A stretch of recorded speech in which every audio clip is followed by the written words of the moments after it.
Opposition MPs to seek clarification on Prime Minister Peter O'Neill's citizenship. Locals from Kabwum District want member to explain his stand. And Judge's annual report for 2017 presented to Governor General. This is National EMTV News with Meriba Tulo. A very good evening. Thank you for joining us. This is Tuesday's news. After posting claims that Peter O'Neill holds dual citizenship, Madang MP Brian Kramer has again reiterated his claim, saying he will be raising this issue in Parliament when it resumes next week. The opposition has also weighed in on this matter this afternoon, with the Shadow Foreign Minister and Shadow Attorney General committing to finding out from relevant Australian authorities if these claims are true. Two parties will make Madang MP Brian Kramer this afternoon called a media conference on the issue of claims of dual citizenship of Prime Minister Peter O'Neill. On May the 18th, Kramer had posted an article on his Facebook page claiming the Prime Minister had at one stage held Australian citizenship, making him ineligible to hold public office. This afternoon, Kramer, flanked by opposition MPs, reiterated his claim, calling on the Prime Minister to prove him wrong. If a person won an election and they weren't qualified, then that election expired. Then they are re-elected again. So the question will come down to, on the date of the nomination of the 2017 election, was Peter O'Neill a citizen of Australia, yes, or carrying an Australian passport, essentially. During that period till now, if any member of Parliament to obtain dual citizenship would automatically be disqualified. The Madang MP's claims have received the attention of fellow opposition MPs, with the Shadow Foreign Affairs Minister, Alan Marat, and Shadow Attorney General, Kerengakua, both committing to establishing the facts surrounding these claims with relevant Australian authorities. I will be writing a letter to the Australian Foreign Minister through the Australian High Commission, simply to confirm or deny this claim about Peter O'Neill's Australian citizenship. Because of its seriousness, we are now appealing to all those people in the know, such as the government of Papua New Guinea, through the Minister for Foreign Affairs, number one, through the Attorney General and the Justice Department, and through the Electoral Commissioner, Gamato, to properly explore these allegations and give us their answers on their letterhead in black and white, signed by them individually. Whilst no evidence has been provided at this stage on both sides of the dual citizenship argument, Kramer is adamant that this issue will not go away anytime soon, with the MP committing to raising this issue on the floor of Parliament when it resumes, and go even further, if necessary, to the courts. For me, it's an issue that I've considered the evidence. I believe it is sufficient to establish that Peter O'Neill is in fact an Australian citizen and carries an Australian passport. And I intend on that basis to take the matter to court. The opposition have their own avenues as members of Parliament, as we have the Shadow Foreign Affairs Minister, to also pursue, to clarify or confirm whether there's any basis of that allegation by going through formal channels. EMTV News sought a response from the Office of the Prime Minister, but was yet to receive one by the time this report was compiled. A few businessmen, teachers and students from the Kabwum District are calling on their local MP, Patrick Bassa, to go back to the district and explain his stance on a possible vote of no confidence against the Prime Minister. They were concerned about challenges they face daily, such as bad road conditions and education, amongst others. These are a small group of students, teachers, businessmen and community leaders from the Kabwum District in Moresby. These are people who have lived in the district and know the challenges that exist. One of these challenges is the bad road conditions. Baxi Hapson is a local businessman. He said because of the bad roads, the cost of car hires has increased, also affecting the prices of goods in the district. Before normal 500 na time road condition bagarap na mipla ko okay talong 1,200 per load.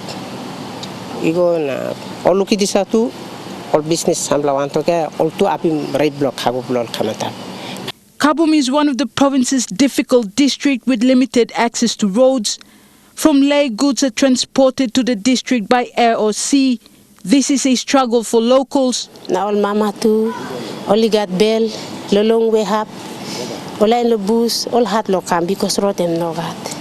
Some tata Osaka waka body stop, all come no road, only Ximbara pigni die, mama die. Plenty have Kabwum all man meri walk budget, still all man walk budget.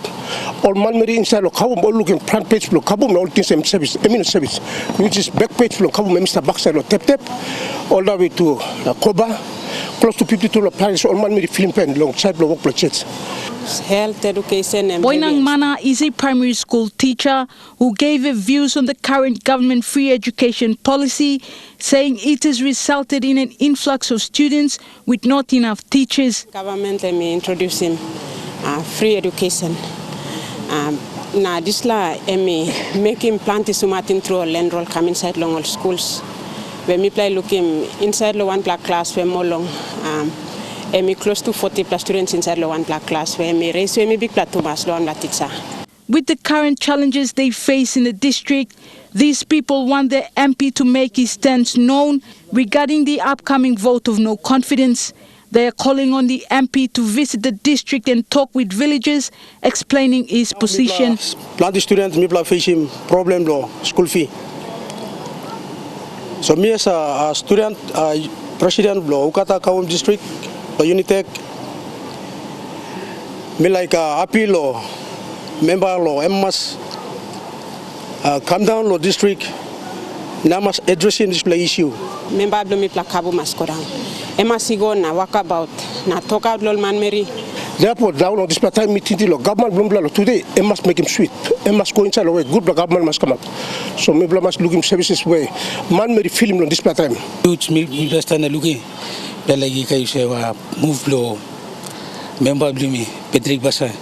So right now I'm too quiet we have on them government side. Asking as the honorable member blumi na minister of fisheries lo sample solid distance and must working on behalf of people blumi lo Kabwum. Julie Badui Owa, National MTV News, Leh. The 2017 annual report on the activities of the National Judicial Services was presented to the Governor-General this morning. It is a requirement under the Constitution for the judges of the National and Supreme Courts to provide an annual report each year. Section 187, subsection 1 of the Constitution states that judges are to present an annual report to the Governor-General, who will take it to Parliament to be handed to the Clerk and the Speaker of Parliament, who will then inform the Minister for Justice and Attorney General about this report that needs to be tabled on the floor of Parliament. This process will be completed once the report is tabled in Parliament by the Justice and Attorney General Minister, who will present it to the Ministers of Parliament. The report is about the activities of the National Judiciary, the National Court and the Supreme Court for the year 2017. The number of judges we had then, and the amount of work we did, the amount of work we received, and the amount of work we did, and therefore we completed. The Chief Justice says it also contains recommendations from the judges as required by the Constitution. The National Court as provincial registries, apart from the main registry based in Waigani. Only 4 provinces do not have a National Court sub-registry or registry. Northern Province, West Sepik, Manus and Gulf are the only provinces that need provincial registries. Currently, matters in Gulf are heard by the judge in Daro. Northern Province is looked after by judges in Waigani. Manus and West Sepik are looked after by judges in Wewak. Apart from the provincial registries, there are sub-registries which are set up in some provinces. We're thinking of putting judges in all the provinces. Oro is one, and immediately Oro and West Sepik. Some staff in those provinces, but we haven't opened up the registries as yet. The Chief Justice says the 2018 report is still a work in progress in draft form. The staff are working on it and it should be ready by August this year, and the 2019 report will be presented on August next year.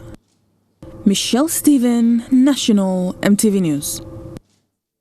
And demand for court services are increasing due to the increase in the country's population. The National Judiciary Services is planning to separate the higher courts, that is, the Supreme Court, from the National Court and introduce a Court of Appeal in between that will be heard by different judges instead of the same judge. Chief Justice Gibbs Salika says other countries in the Pacific are using this system, and this is where the judiciary in Papua New Guinea needs to go. We've been trying to get a three-tier court structure in the high courts. Currently, we have the Supreme Court and the National Court. The National Court and the Supreme Court, quite apart from the District Court. We have the District Courts there, but that's we call it a lower judiciary. The higher judiciary is the National Court and the Supreme Court. But we want to have a Court of Appeal in between the National Court and then the Supreme Court, so that we will have a three-tier high court system. Last month, social media went into a frenzy on alleged cases of abductions. However, it has come to a cooling silence. NCD Metropolitan Superintendent Perodrano revealed in a media conference today that there were no recent cases of missing persons, but other strings of crimes are rising. Police cannot investigate social media comments made by public regarding the alleged abductions reports over the course of last month. This was a point emphasized by NCD Metropolitan Superintendent Perodrano when asked about abduction reports. He says if people want police to assist them, they have to report cases of abductions so that proper protocols are followed to determine the authenticity of the allegations. Mr. Drano says there are cases they come across where a woman left her husband for another man or a missing child has been found. However, there were no solid cases of abductions. 100 or so reports that we got, we investigated those who were reported. All reported cases to the police were reported. We found nothing of that kidnapping.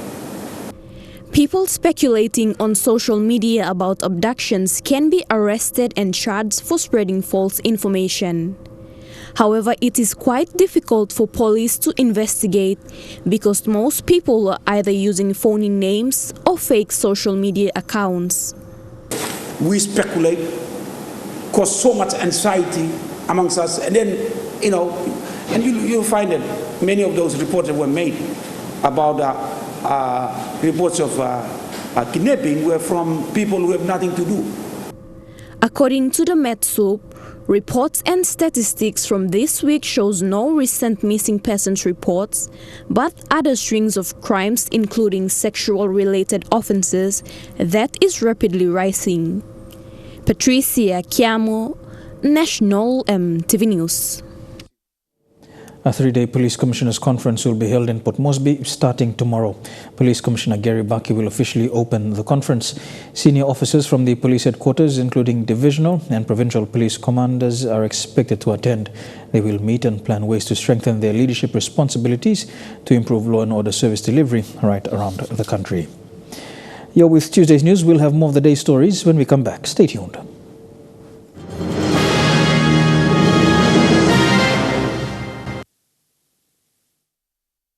Welcome back to the news. Gumini District in Simbu Province is currently inaccessible due to bad road conditions along two sections of the Nilkare Highway.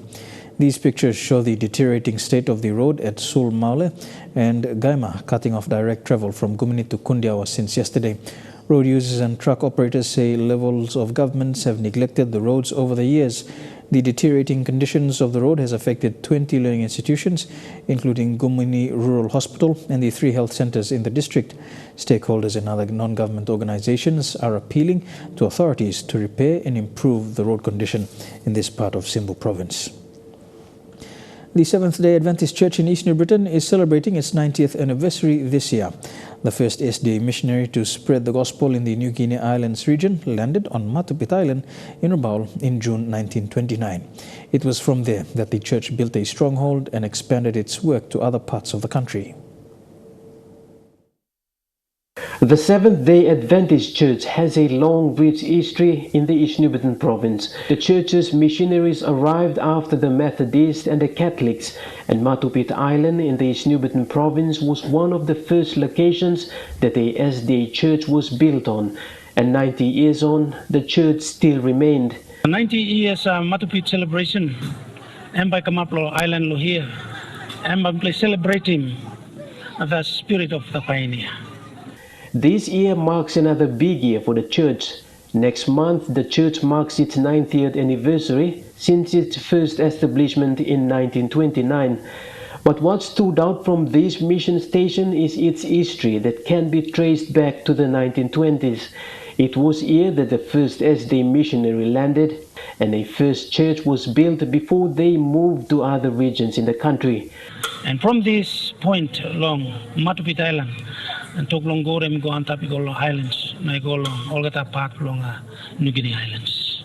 Tucked away at the foot of the menacing Tavurvur and Vulcan volcanoes, the church is one of many religious structures that survived the 1994 volcanic disaster in the worst hit areas in the province. And as part of the anniversary celebration this year, a new church is being built to mark the significance of the day and to provide a solid representation of the work of the SDA mission in this part of the country 90 years on. This morning, we play Hogata Bungya and Mogata Biglainya, Olikam Olgata judges na Olikam Alibim Loputimapim structure now. Edwin Fidelis, National MTV News, Kokopo. The government is focused on building more infrastructure for TVET education in the country. This was the message from Finance Minister Richard Maru when officially opening a new administration complex for the Madang Technical College yesterday. He said TVET education in the country has been neglected by governments for many years. The new administration complex marks the beginning of an era of change and development for Madang Technical College. This is the new administration complex of the Madang Technical College, and it is named Tiduk House. The complex was built on a cost of 1.9 million kina and funded through the Education Department's TVET Partnership Program with support from the Department of Higher Education, Research, Science and Technology. It houses the Principal's Office, Deputy Principal's Office, a main conference room and offices of other staff. I know the governments have neglected this sector for a very long time. We have started our work to try and focus on TVET training. All I can say is while I'm in cabinet, we will concentrate our attention and energy to making sure that all the colleges are maintained, facilities are upgraded, more dormitories, but I really want, and equipment, but I really want focus on quality now. That has to be the focus of the future. The minister was also taken on a tour around the campus to see for himself the challenges the college is facing and some projects they are undertaking. Impressed by the effort the college has put in to manage the funds, he committed a further 1 million kina for the college. This additional funding will be used for a female dormitory and more staff houses for the college. The minister said more spaces must be made available in colleges for students to take up TVET courses. Why do I say that?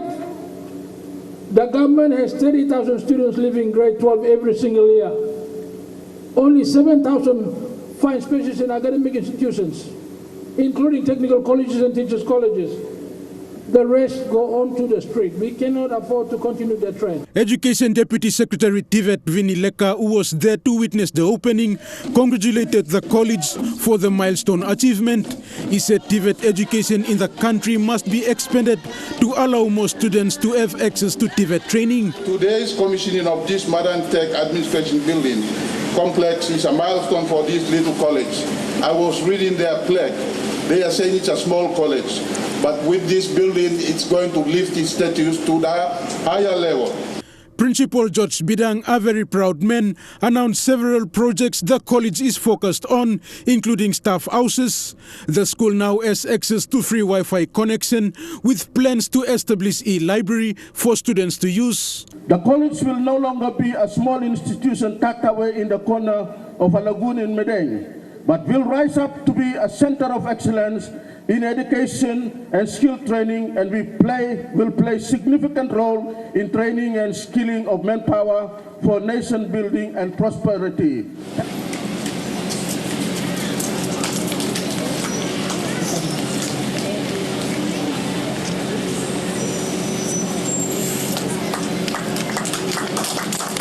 Rayon Lakingu National, EMTV News. Enga Teachers College is building new and modern facilities under its plan to upgrade to a university in the near future. ETC School Principal Michael Homingu says there are plans for ETC to upgrade, but they must first prove the government and the Department of Higher Education, Research, Science and Technology that they are capable of doing it.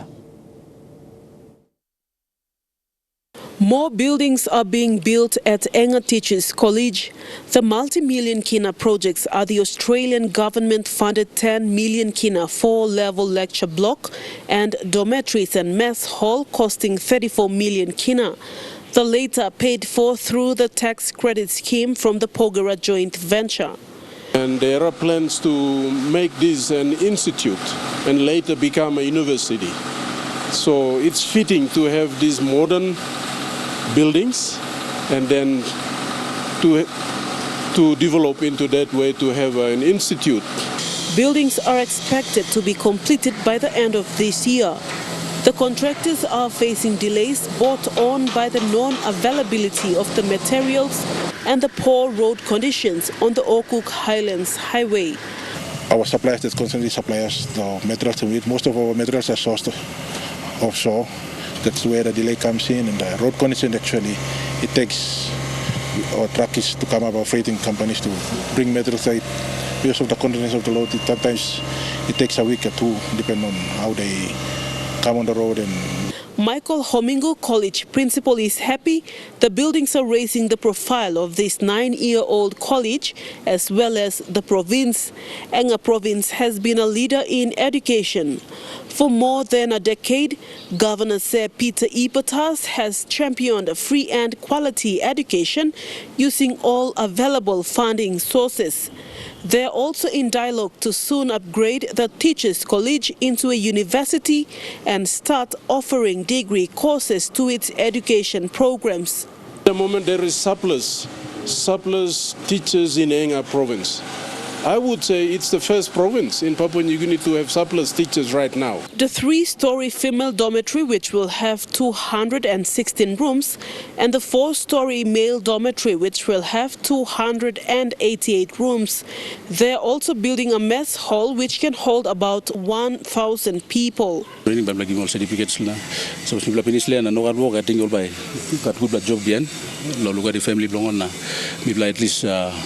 Reducing unemployment crisis law.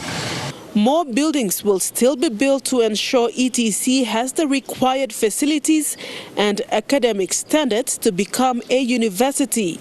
Vasinat Yama, National EMTV News, Mount Hagen. Parents of students attending Taraka Primary School in Leh have funded 4 classrooms to address the issue of overcrowding. Yesterday, the school opened the 4-in-1 building, which also houses a new canteen and an office space.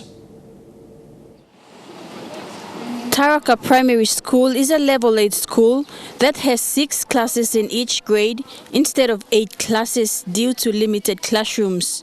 The school was supposed to have 7 classes this year. However, they decided to address the issue of not having enough classrooms. Yesterday, they opened 4 new classrooms. The project was initiated by parents and will accommodate grade 3 students. Board chairman of the school, Jack Serum, commended parents for their efforts and said the new classrooms will bring relief to teachers who normally look after 50 to 60 students in a class. The increase in enrollment, some 50, kind of some. I think the maximum some like grade 3, some 63. Taraka Primary School was established in the 1960s. This year, the school enrolled 1,700 students. They were not able to enroll more students because there were not enough classrooms. Parents contributed project fees and donated materials for the new building. Head teacher of the school, Thomas Bueheni, said this initiative paves the way for a bigger vision that the school has to make Taraka Primary a model school in the province. We'll start with our parents, contribution from the parents, and also our government agencies, such as the provincial government. The new building was completed last year and was opened yesterday after additional materials such as desks and tables were purchased. It was constructed at the cost of 21,200 kina. Charlene Airy, National EMTV News, Leh. For those who love to visit the Port Moresby Nature Park, it now has a new Eclectus parrot aviary. This is the 9th of 10 aviaries which have been built and opened in the last 8 months. The 10th is a rescue and rehabilitation aviary located off public display and will be completed in the next few weeks. Port Moresby Nature Park now has a new exhibit for the female Eclectus parrots. The new aviary will showcase one of PNG's most unique parrots. Now, this aviary behind houses our female Eclectus parrots. Some of these birds have been rescued or surrendered to the nature park. Some were actually born here as part of our breeding programs. The aviary also features interpretation panels that promote Port Moresby Nature Park's campaigns and raise awareness of the threat to PNG parrots.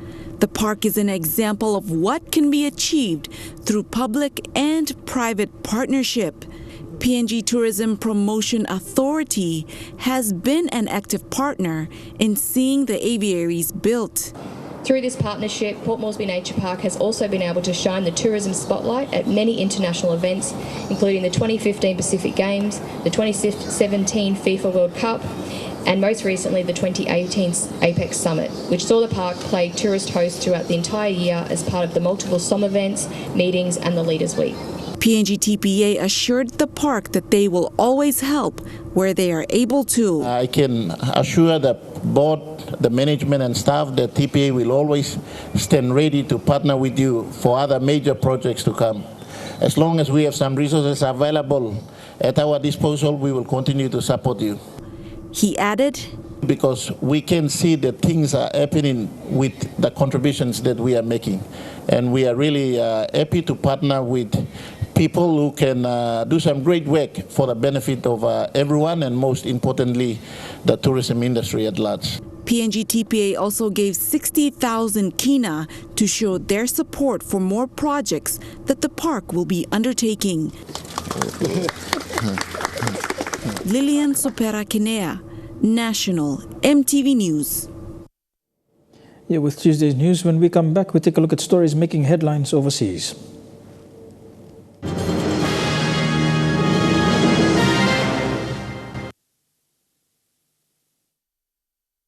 Welcome back to the news. Turning overseas now, it's been called the worst humanitarian crisis in the world. The United Nations reports 10 million people in Yemen are just one step away from famine. In this exclusive report, CNN's Sam Keeley and his team traveled 4,000 kilometers through northern Yemen to see firsthand where millions of people are on the brink of starvation. Viewers may find pictures in this next report disturbing. This is warrior country, an ancient land that seems designed for conflict. And now Yemen is being torn apart again. The UN says it's one step away from famine because of war. But on a 4,000-kilometer journey through the worst-hit areas, we found innocent people brought close to death by a rebel Houthi government that's manipulating aid, while UN officials try to stop them. We found evidence of this throughout northern Yemen, first in Bani Qais, 5 hours drive from the capital. How are you surviving for food? How do you get food? My husband goes to work. He gets 500 or 1,000 rials and he buys food for us and goes home. But there is no money for clothes, diapers for the children, or medicine. And why do you think you're not getting aid here? Why are people not getting help? They don't reach us here. They used to give us grains and flour, but then they refuse to give it to anyone. They don't give us anything. Already dirt poor, people here relied on UN handouts. But they stopped when the World Food Programme discovered that supplies were going missing. So in this village, there's some malnutrition, and people are saying that they're not getting any aid. Why is that? They used to give parents a bag of grains, oil, and other stuff every month. This stopped 2 months ago. We don't know why. There are people higher up who know why. It's a problem that's been raised at the highest levels. We've certainly, in several situations, had to say to local authorities, you don't let us in there, we can't continue these programs. And that's why we've been forced into situations where we've said, if you don't let us in, if you don't let us do our jobs properly, then we're not going to be able to continue. This is Aslam. The UN has been denied access to this area and has stopped food distributions because they cannot be monitored. It's only a few miles from the front line. 10,000 people have poured into camps like this in a few weeks. They're victims of a war being waged by a Saudi-led coalition armed by the US and others against the Iranian-backed Houthi rebels. What we have, we scrounge from others. And when we get our rations from the World Food Program, I give back people what I owe. But we haven't had anything from the World Food Program for 2 months. We have nothing now. So again, vulnerable people are being denied aid by the UN because the Houthi government won't allow access and independent monitoring. Close to the refugee camps, this clinic struggles to cope. This boy has infected lungs. The doctors say as a direct result of malnutrition. He's almost a year old, but he's the weight of a baby at 3 months. These children are victims of a vicious circle. They're starving because of the siege of the port that supplies them and their rebel Houthi government's diversion of what little aid gets in. China's telecommunication giant Huawei is feeling more pressure from the trade war with the United States. Google is restricting Huawei's access to its Android system and apps. That follows last week's White House order banning US companies from doing business with Huawei. Being cut off from Google's apps and services will hit Huawei hard. Huawei phones run on Google Android system. They have access to popular services like Gmail, YouTube, and Google Maps.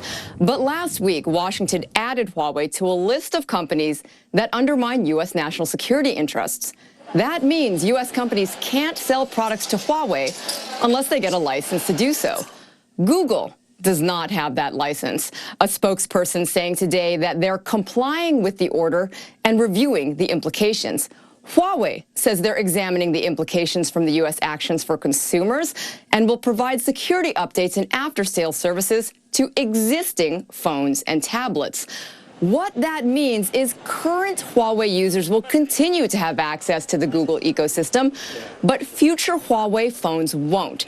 Analysts say consumers in Europe or Southeast Asia are unlikely to buy Huawei smartphones if they can't access services like Google Maps or Gmail. The company's CEO, in a staff memo last week, told employees that business operations will not be greatly affected and that Huawei will be on the right side of history. Huawei has been caught up in trade tensions between the U.S. and China. Adding Huawei to a trade blacklist has been seen as a way for Washington to force Beijing's hand. The two sides are negotiating a deal to end a trade war that has seen billions of dollars of goods penalized by both sides. Beijing standing by its national champion, a government official today threatening possible retaliation for the U.S. ban on Huawei. In terms of what measures either Chinese companies or the Chinese government would take, please wait and see. In the meantime, Google has to comply with the Trump administration's order. For Huawei, it's more than just losing the Android system or Gmail. A lot of third-party apps like Uber and Deliveroo rely on access to services like Google Maps. Those apps may no longer be supported on Huawei devices. One analyst telling me that without that access, the Huawei phone is a brick, and their smartphone business is dead in the water. Here with National EMTV News, we'll have some sporting updates in Trukai Sports. That's coming up next. Stay tuned.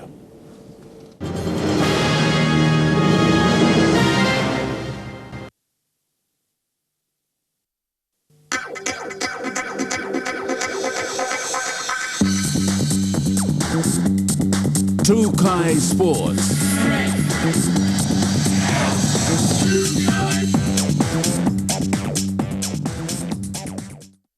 Welcome to Trukai Sports. We begin with football, and corporate sponsorship is lacking for most of the National Soccer League teams and president of the Papua New Guinea Football Association, says it's mostly the provincial governments that are trying to help with sponsorship of teams. Fidelis Ukina reports. Most teams in the Kabwum Petroleum National Soccer League are not funded by the corporate sector, like other franchises. Papua New Guinea Football Association President John Capinato made mention of this last week. He said that companies are quite reluctant to sponsor teams. I mean, I try to go with the companies to try and see if they can support these clubs in the conferences. It's very tough. Nobody's going to fork out 50,000 to support a team or 100,000. Capinato said compared to most popular sports in Papua New Guinea, like Rugby League, soccer is still struggling to get the much-needed corporate backing.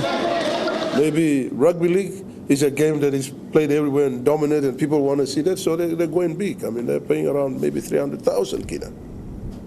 We're not. Capinato says most times he is talking to the provincial governments and politicians to get them on board to sponsor their provincial teams. So those are difficulties that business houses are not supporting those teams. And all I need to do is rub shoulders with politicians and government guys and provincial governments and tell them you need to support. And some of our clubs here in Southern Conference, and you will see that politicians are coming in to give their hand because of their budget that they have. They allocate 100,000 or 200,000 for a team. Fidelis Ukina, National EMTV Sports. Meanwhile, venues on which the Kabwum Petroleum Holdings National Soccer League competitions are being played are costly. For the competition, PNGFA is in talks with venue management on how to cut down on costs for the next season. Only 4 teams remain in the Kabwum Petroleum Holdings National Soccer League Finals playoff. The competition is looking to end well, but it was a tough year financially for the competition. With only one major sponsor, Kabwum Petroleum Holdings Limited, and the team's affiliation fees, it was still a struggle, especially to hire venues for teams to play matches. Eating up a lot of the cost. This is a very expensive facilities. We're not talking it's a government facility. It's not a private, it's about government, but we're charging a lot of money. So you see, we're charged being up in NSI. We're charged up at Mutawal Stadium. We're charged at Madang, at Laiwada Noble. We are charged here. Here, the price is okay. Over there, the price is very high. In Port Moresby, the Sir John Guy Stadium and the PNG Football Stadium were hired, and it was quite costly. The National Soccer League with PNGFA is in talks with the PNG Sports Foundation to get a lease on the facility to cut down on costs. PNGFA is now having consultation with PNG Sports Foundation and coming up with leases. So we're coming up with lease so that PNGFA can take over this place, which is now we're working on lease now. So PNGFA will get this place here as under them. So it's a free of cost. In Moresby, the Sir Ignatius Kilage Stadium in Lae was used for matches in the Northern Conference, and that was also costly. I'm working with the Sports Foundation to see if PNGFA can get the Sir Ignatius Kilage Stadium. So we signed a lease. PNGFA President John Capinato said that 2 other venues used in Goroka and Kimbe for the Highlands and the Islands conferences respectively will also be looked into, and maybe the member associations in those 2 provinces can help secure playing fields for the competition next season. But minimize it. In Goroka and Mutawal Stadium, we don't have choice, but we're playing there and we're paying those fees. But maybe someday when the member association has their own field, then it reduce the cost down. Thank you. Fidelis Ukina, National EMTV Sports. To Rugby League, and one of the oldest rugby league competitions in the country is still struggling to accommodate proper facilities for its players, supporters and league enthusiasts. Port Moresby Rugby Football League competition administrator Meke Maino says its board was promised that its facilities would be improved to international standards, but claimed this has not happened. Godwin Eki reports. Some stunted attacking opportunities. The old Lloyd Robson Oval was demolished in 2013 to make way to build a state-of-the-art international stadium, now known as National Football Stadium. The NFS now stands on the location that is home to one of the oldest Premier Rugby League competitions, Port Moresby Rugby Football League. In 2013, POM RFL played its final match at the Lloyd Robson Oval between Tarangau and Brothers.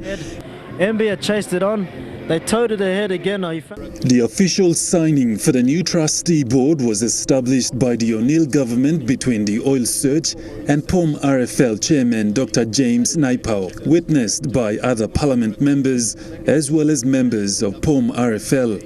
Following the signing to farewell the demolition of the old Lloyd Robson Oval was Prime Minister Peter O'Neill, former Sports Minister Justin Tachenko, members of Parliament and venue chairman Peter Botten, who on the day promised POM RFL to have state-of-the-art facilities and bring Rugby League, the national sport, to the next level. According to POM RFL Administrator Meke Maino says, POM RFL has not been given enough recognition as the home of one of the longest running competitions in the country. We see the difference between the field we use and the main field inside. There's a very big gap, very big gap. We are not given enough privilege as acknowledgement to be taken away from that, to be denied that, and we every day struggle. I am sure everybody would agree that it's an issue. He says POM RFL lack infrastructure development, especially on Field 2 used by POM RFL to run its competitions, is next to nothing compared to what NFS has to offer. Peter Botten in his speech promised to elevate the level of Oval 2 so that the competition at Oval 2 will be played at a very high standard, not just the surface, but also the facilities, including shower, toilet, office, lights, sitting, a car park, all that. Our supporters, our families, the club's fans, they normally come and stand around the fence, which is not good at the current time. Because, you know, we men can change in the public, which is, you know, normal, but for the ladies, I see that it's not fair for them to, you know, come and, you know, change in the public like this. Godwin Eki, National EMTV Sports. Stay tuned, we'll have more of Trukai Sports after these messages.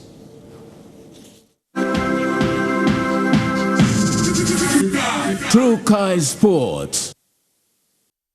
Welcome back to Trukai Sports. To basketball abroad, and it's been just another day at the office for the NBA's Golden State Warriors today, now into their 5th straight championship final series, completing a 4-0 sweep of the Portland Trail Blazers this afternoon.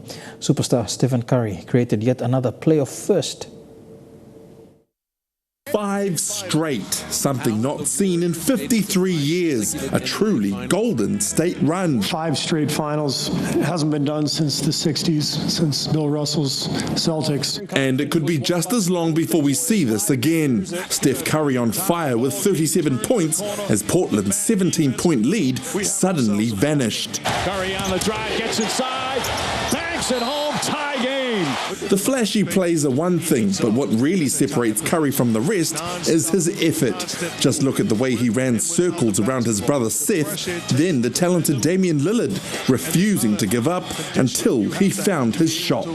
Back to Curry, really fake to get rid of Lillard, and nails another 3. Curry even had time to look back at the shot clock, then down to just 3 seconds.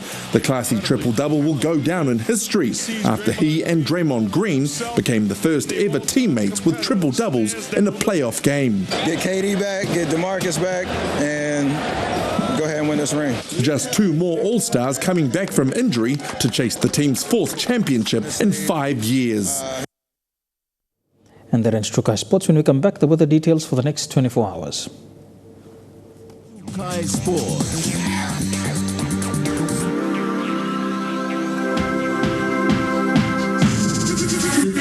Trukai Sports.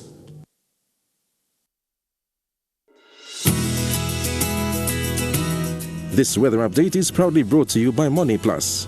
With you always. A look at the weather forecast for the next 24 hours in the southern region. Thundery showers expected in Port Moresby, showers in Alotau, rain in Daru, Kerma and Popondetta. To the Momasa region, thundery showers expected in Leh, rain and showers in Wau, some showers as well for Madang, Wewak and Vanimo. To the New Guinea Islands region, showers expected in Lorangau, rain and showers in Kavieng, Kokopo, Rabaul and Kimbe, thundery showers in Buka.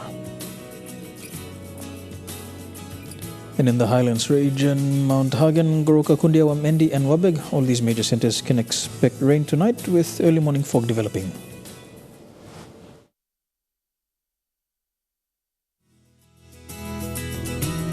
This weather update is proudly brought to you by Money Plus. With you always. And that's the way it is today, Tuesday, the 21st of May 2019. On behalf of the EMTV News team, pleasant viewing. Good night.